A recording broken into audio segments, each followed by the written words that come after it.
Here we are with the Breitling B-2, a very, very clean, albeit busy piece. I mean clean in the layout. It is very busy, but it's all well defined.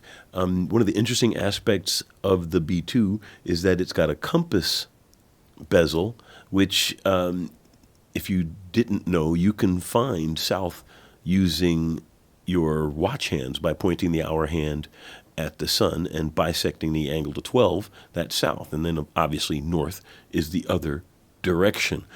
It also has a lot of other information for the chronometer and has a bit of a calculation dial still within, so you can do kind of Navitimer math on this.